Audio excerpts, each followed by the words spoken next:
রাজনৈতিক প্রভাবে নয়, রাষ্ট্র পরিচালিত হবে আইনের শাসনে। জাতির উদ্দেশ্যে প্রথম ভাষণে প্রধানমন্ত্রী তারেক রহমান বলেন, ভাঙা হবে সিন্ডিকেট। রামাদানের পবিত্রতা রক্ষার্থে এই মাসটিকে আপনারা ব্যবসা মুনাফা লাভের মাস হিসাবে পরিগণিত করবেন না।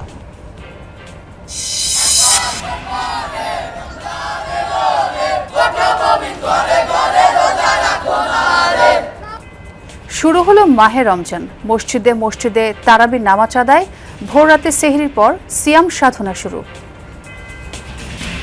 ছোটবেলা থেকেই এই এলাকায় ঐতিহ্যটা আমরা প্রতি বছরই গজল করে থাকি। আমাদের ইবাদত করার তৌফিক দান করেন এবং যাতে আল্লাহ পাক জীবনের গুনাহগুলো মাফ করে দেন। আমাদের রোজাকে কেন্দ্র করে গুনাহ মাফের একটা মাস, সেহেতু আমরা 5 ওয়াক্ত নামাজ জামাতের সহিত পড়ব।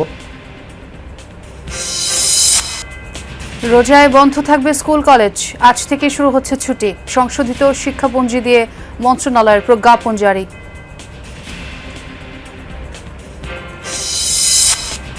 রাজধানীর হাজারীবাগে ভোররাতে বেঙ্গল লেদার শুর গোডাউনে অগ্নিকাণ্ড।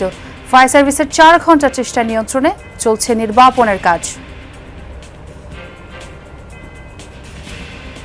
4 তলার একটা অংশ, 3 তলার সামনে একটা অংশ আগুনে পড়ে গেছে, বাকিটাকে আমরা সেভ করতে। রমজানের শুরুতেই ঘরে ঘরে ঈদ শপিং পরিকল্পনা। অনেকেই শুরু করেছেন কেনাকাটা। 10 রোজার পর জমে উঠবে বাজার, আশা ব্যবসায়ীদের।